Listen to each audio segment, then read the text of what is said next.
Hola, mi nombre es Estela Maris Santela, soy licenciada en fonoaudiología y me desempeño como docente de los profesorados de educación inicial y especial en el IPES de Caleta Olivia. Bueno, este año el Mostrarte, que es la muestra anual del instituto, por razones que todos conocemos, por estar en un contexto de pandemia, tomó su forma, tomó un cambio y en vez de ser presencial, es virtual, ¿sí? Entonces, vamos a tratar desde la institución de acercar distintas actividades que hemos realizado durante el año y distintos aportes que podemos hacer tanto estudiantes como docentes para acercarnos a la comunidad. Voy a compartir pantalla, así vamos a ver un Power y les voy a contar de qué se trata el tema que yo elegí para hacer un acercamiento con ustedes y que podamos compartir. Vamos a conversar un poquito del empleo saludable de la voz en tiempos de pandemia. Pero para esto primero tenemos que refrescar un poquito, recordar un poquito qué es la voz, ¿sí? Voz viene del latín vox y que sirve para denominar este sonido que se produce cuando el aire que viene de los pulmones pasa por la laringe, pasa a través de las cuerdas vocales, estas vibran y al vibrar se produce un sonido, una frecuencia fundamental que es el primer sonido y que nos va a permitir sacar nuestra voz, ¿sí? Después ese sonido se irá enriqueciendo, pero fundamentalmente la voz necesita de este aire que pase por las cuerdas y las haga vibrar para poder producirse. La voz la utilizamos como una herramienta para comunicarnos, como carta de presentación. Cada voz tiene sus particularidades, cada uno, por más que tengamos voces parecidas, cada uno tiene un tipo de voz, ¿sí? Nos permite acercarnos a los demás, nos permite expresar estados de ánimos, transmitir información, comunicarnos, nos permite significar al otro. Es una herramienta para crear vínculos con los demás, podemos expresar angustia, tristeza, alegría, acuerdo, desacuerdo, podemos manifestar distintos sentimientos, podemos manifestar amor, esperanza, ¿sí? Hay muchas cosas que podemos transmitir con nuestra voz, porque no solo es aquello que decimos, sino también cómo lo decimos. Pero ¿qué pasa en los docentes? ¿Sí? En los docentes la voz es una herramienta de trabajo, ¿sí? Nos permite interactuar con otros, transmitir información, generar información, contenidos, hacer un intercambio con nuestros estudiantes, con nuestros colegas, con los padres y familiares de nuestros estudiantes. Y en este intercambio vamos a estar transmitiendo no solo información, sino también emociones y también creando un vínculo, ¿sí? Y nosotros vamos a usar como docentes la voz en distintos contextos comunicativos, ya sean aulas con distinto tipo de acústica, nos vamos a dirigir a un grupo más reducido o más extenso de personas, vamos a tener público diverso, podemos estar con estudiantes que son del nivel inicial, el nivel primario, secundario, terciario, podemos estar en una reunión con padres, en una reunión con docentes, podemos estar haciendo una actividad recreativa con los estudiantes, podemos estar tomando un examen, rindiendo nosotros también al capacitarnos un examen, haciendo una reunión con equipos interdisciplinarios. Y entonces vamos a usar mucho tiempo nuestra voz, no solo en los momentos en que damos clases, sino que hay un montón de actividades que tiene el docente que van a hacer que utilice su voz. Y muchas veces nos vemos sobreexigidos y haciendo muchas horas de uso vocal, ¿sí? Por eso es importante conocer las pautas que hacen que podamos prevenir patologías en nuestra voz. Si nosotros no hacemos un uso debido de nuestra voz, hacemos un uso indebido, un abuso vocal, esto puede llevarnos a tener dificultades, a tener disfonías o alguna otra patología vocal, por así decirlo. Entonces es muy importante que aprendamos a ver cuáles son estas pautas, ¿sí? ¿Qué pasa en el contexto de pandemia? Es algo que nos tomó a todos por sorpresa, nadie esperaba esto, al principio quizás nos parecía que pasaba al otro lado del mundo, que estaba muy lejos, y con el tiempo fuimos viendo que se nos hizo cada vez más cercano, ¿sí? Y que esta pandemia fue tomando rostros, nombres, apellidos conocidos y nos genera muchas sensaciones, ¿sí? Estamos inmersos en una pandemia, pero además estamos atravesados por distintas situaciones que son muy angustiantes. Entonces, en muy poco tiempo tuvimos que hacer cambios en nuestras rutinas sociales, laborales, educativas, familiares, culturales, económicas. Cambios que nos llevaron mucho de nuestro esfuerzo, empezar a manejar un montón de tecnologías que quizás no lo hacíamos tan asiduamente. Muchos por ahí no han tenido los recursos tecnológicos y todo esto en situaciones, bueno, de cuarentenas, de aislamiento, de distanciamiento, que también fue generando que aparezcan sentimientos como miedo, angustia, bronca, impotencia, tristeza. En otros momentos quizás aparece también la esperanza, pero en los momentos más difíciles es como que hay sentimientos encontrados y sentimientos que nos angustian mucho, ¿sí? Entonces empezamos a ver que hay un montón de cambios que nos van produciendo estrés, esto de nuevas formas de trabajo, de nuevas situaciones, de distanciamientos, de utilizar un tapaboca o equipos de protección, de empezar a tener más en cuenta medidas y a estar más alertas, ¿sí? Todas situaciones estresantes que pueden afectar nuestro cuerpo, pero también pueden afectar nuestra voz. Hay otro tema que también es importante, ¿sí? La utilización de barbijos y tapabocas es una importante medida de protección y prevención. Debemos utilizarlos, ¿sí? Pero está comprobado que según el tipo de material con el que están hechos y según el tipo de tapaboca o barbijo, pueden atenuar los sonidos entre 3 y 12 decibeles. Entonces, la recepción y comprensión de la voz y del lenguaje expresivo están afectadas, ¿sí? Reitero, debemos usarlos porque es un mecanismo que nos ayuda a protegernos y a proteger a los otros, a cuidarnos y a cuidar a los otros.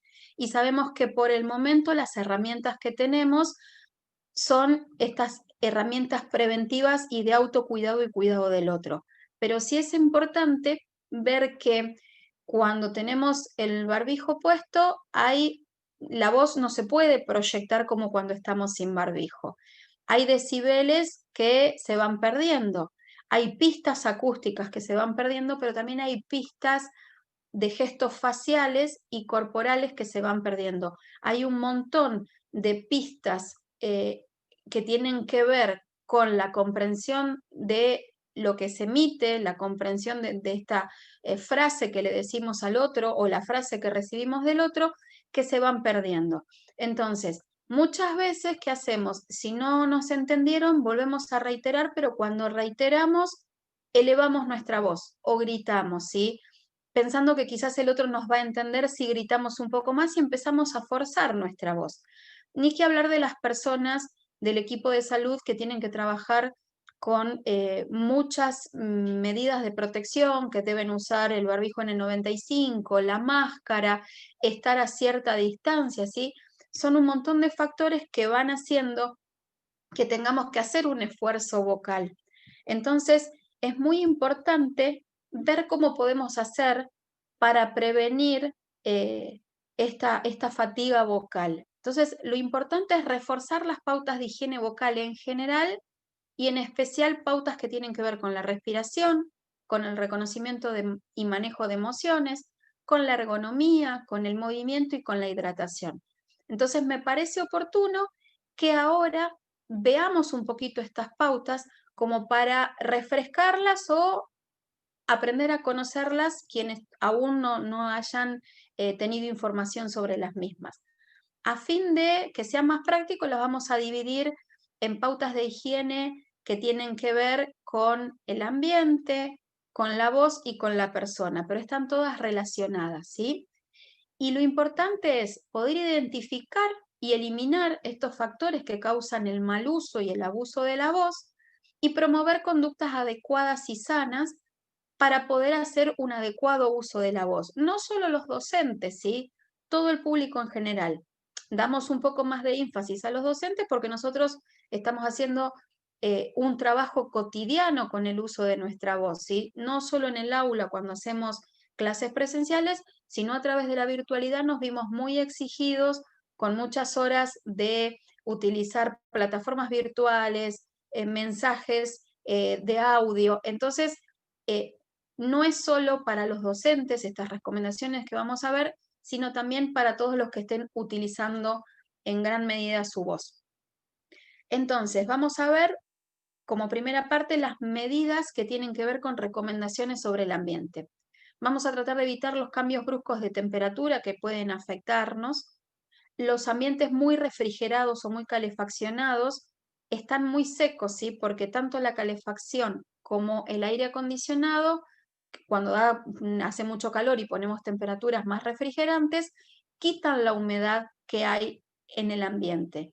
Y esto va a afectar a la voz. Entonces lo recomendable es usar un humidificador o poner y hacer un poco de vapor o hacernos algo de vapor o cuando estamos en la ducha y hacer respirar varias veces cuando hay ese ambiente que está húmedo con el vapor para que sea saludable para nuestra voz. No inhalar productos químicos o olores fuertes porque irritan y secan la mucosa. Tener en cuenta las condiciones acústicas del ambiente y las herramientas disponibles que tenemos para poder proteger nuestra voz. Porque si hay un ambiente ruidoso y vamos a querer hablar en ese ambiente ruidoso, seguramente vamos a forzar nuestra voz. Recomendaciones sobre la persona. Empezar a tener mayor conciencia corporal general de la musculatura, en especial de la zona de cuello, hombros, cabeza, ¿sí? Porque esta tensión va a repercutir en la musculatura que tiene que ver con la producción de la voz. Tratar de descansar, dormir por lo menos 8 horas y también hacer intervalos de descanso vocal, ¿sí? No estar hablando muchas horas seguido, tratar de hacer 10, 15 minutitos de descanso, hacer pequeños descansos, pequeños intervalos para la voz.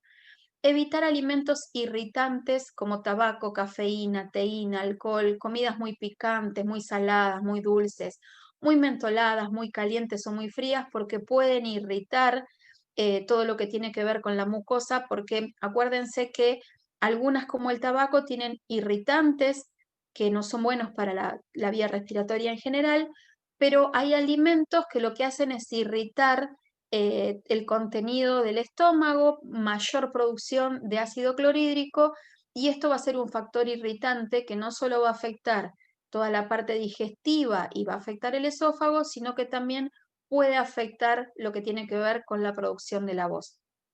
Tratar de llevar una alimentación sana, realizar actividad física. En caso de estar atravesando procesos inflamatorios y congestivos, catarrales, con mocos, con mucha congestión, no forzar la voz, ¿sí? Nuestra voz necesita hacer reposo. Necesitamos salir de este proceso porque si exigimos nuestra voz durante este proceso, después puede verse afectada. Escuchar al cuerpo, empezar a conectar con las emociones para empezar a reconocer los síntomas y estar atentos, porque si estos síntomas persisten entre 7 días y una semana, debemos hacer una consulta con el otorrinolaringólogo, que es el médico especialista. Y no ingerir medicamentos que no sean prescriptos por los médicos, porque muchos medicamentos producen que se reseque la mucosa, producen menor secreción de saliva y todo esto puede ir afectando a la producción de la voz. Recomendaciones sobre la voz: no hablar en exceso, como decíamos antes, hacer estos periodos, estos intervalos entre 10, 15, si podemos 20 minutos entre una clase y otra, fantástico, ¿sí? Para poder descansar, hacer reposo vocal, hablar con fluidez, pero no hablando rápido, y no utilizar todo el aire residual, no hablar y sentir que me quedo sin aire. Siempre tengo que ir coordinando, ir viendo este aire que tengo, hacer pausas, inhalar, seguir hablando, ¿sí? Porque si no tenemos el suficiente aire, vamos a forzar nuestras cuerdas y eso nos va a afectar con el correr del tiempo. Hablar en un tono óptimo, no gritar ni susurrar, no hablar ni muy agudo ni muy grave, siempre ver cuál es nuestro tono óptimo y nuestro tono cómodo, ¿sí? tratar de evitar carraspear, si sentimos alguna molestia, tragar la saliva o tragar un sorbito de agua. Eh, Tener cuidado cuando tosemos, porque si lo hacemos muy bruscamente, eso también puede hacer que se afecte la zona. Y mantener la hidratación adecuada, más si estamos dando clases, si estamos dando una conferencia, ir de a poquito tomando algún sorbo de agua para ir hidratándonos. Y tratar de evitar toda la tensión, como decíamos antes, que tenga que ver con la musculatura de la cara, cabeza, hombro, cuello, ¿sí? Porque esto va a repercutir. Y los cuidados específicos para los docentes serían cuando estamos en clases presenciales, si estamos en un aula con mucha cantidad de gente, un aula que no tiene buena acústica, no gritar, ¿sí? Sino que buscar medios de amplificación, o si no tenemos un micrófono, ver cómo ubicamos a las personas y estar cerca o ir caminando entre las personas para ir dando la clase para no gritar y no forzar la voz. No hablar si el ambiente es ruidoso, si el aula da una calle o si hay un ensayo, un recreo abajo, en el piso de abajo, tratar de esperar que pase eso para después empezar con la clase. Encontrar formas de común acuerdo con los estudiantes para mantener el orden y el buen clima en el aula, que no sean con la voz, que no sean gritando, ¿sí? Podemos decir, bueno, va a sonar una canción o vamos a levantar la mano o va a sonar un instrumento cuando tenemos que hacer silencio. Cuando el otro habla lo escuchamos, cuando el profe habla nos callamos y lo escuchamos, ir trabajando los turnos, ¿sí? De habla. Y recordar que nosotros somos modelos no solo de comunicación y de lenguaje, sino también somos modelos de voz para nuestros estudiantes, para nuestros hijos, donde nosotros nos relacionamos con personas, con niños más pequeños o estamos dando clases a otras personas, les estamos dando un modelo de voz, ¿sí? Si nosotros gritamos, el otro va a aprender a gritar. Entonces, tener en cuenta estas cosas, empezar a escucharnos, a observarnos para ir modificando esto. Si estamos escribiendo en el pizarrón, tratar de evitar las tizas o mojar la tiza para que no suelte polvillo, borrar con un trapo húmedo, no respirar mientras estamos borrando, sino que girarnos y respirar hacia otro lado, porque si no, inhalamos todo ese polvillo. No hablar mientras estamos escribiendo. Primero escribimos en el pizarrón, después nos giramos y le hablamos al público que está en la clase, porque si no forzaríamos la voz y no se proyectaría y hay un montón de pistas gestuales que se están perdiendo si estamos de espalda y además estamos inhalando el polvillo de la tiza mientras hablamos. Hidratarse durante las clases tanto presenciales como virtuales. En las clases virtuales calcular los tiempos, no pasar 2 horas dando una clase, ¿sí? Hacer intervalos, hacer recreos o hacer algo interactivo que hable el docente y que hablen los estudiantes. Conocer nuestros límites y nuestras capacidades vocales y respetarlos. Aprender a escuchar y cuidar la propia voz. Empezar a hacer un poco de entrenamiento vocal y a tener cuidados posturales, ¿sí? Cuidados posturales porque fíjense la diferencia que hay entre una adecuada postura y una postura que no es la adecuada, que nos va a traer no solo consecuencias en la voz, sino en todo el cuerpo en general. No hace falta que tengamos muchos recursos económicos, una silla ergonómica. Podemos buscar una silla cómoda, poner un realce en los pies, poner a determinada distancia la computadora, ¿sí? Podemos ir con las cosas que tenemos en casa armándonos un lugar donde podamos trabajar en forma cómoda e ir alternando con horas de conexión y de trabajo en la computadora, con ejercicios que tengan que ver con la relajación, la respiración, ¿sí? Para dar mayor flexibilidad a la musculatura, mayor descanso, para hacer estas pausas, estos intervalos que nos beneficien. Y en cuanto a la preparación vocal, vamos a ver que nos va a permitir tener cuerdas con mayor flexibilidad, con una mejor onda mucosa, poder proyectar mejor la voz, mejorar la articulación, el timbre y el control de la voz, y vamos a propiciar la coordinación fonorrespiratoria, que el aire nos alcance para toda la emisión, ¿sí? Y bueno, para finalizar, espero que les hayan servido. Es un pantallazo, ¿sí? Es muy rico todo lo que tiene que ver con la voz humana y también con las pautas de higiene vocal y con el entrenamiento vocal, pero al menos que tengan un pantallazo. Quise extractar, sintetizar para que al menos tengan algo de información y como para empezar a introducirlos en el tema, ¿sí? Y me parece importante, quise elegir para que se lleven para reflexionar una frase de Galeano, un texto de Galeano, mejor dicho, es así: la voz es verdadera cuando nace de la necesidad de decir, voz humana no hay que hablar. Si le niegan la boca, ella habla por las manos, o por los ojos, o por los poros, o por donde sea, porque todos, toditos, tenemos algo que decir a los demás, alguna cosa que merece ser por los demás celebrada o perdonada. Así que bueno, les doy muchas gracias, agradezco su tiempo, el haberse conectado para ver esta ponencia y bueno, espero que les haya servido y nos seguimos cuidando y sigan disfrutando del mostrarte. Muchas gracias.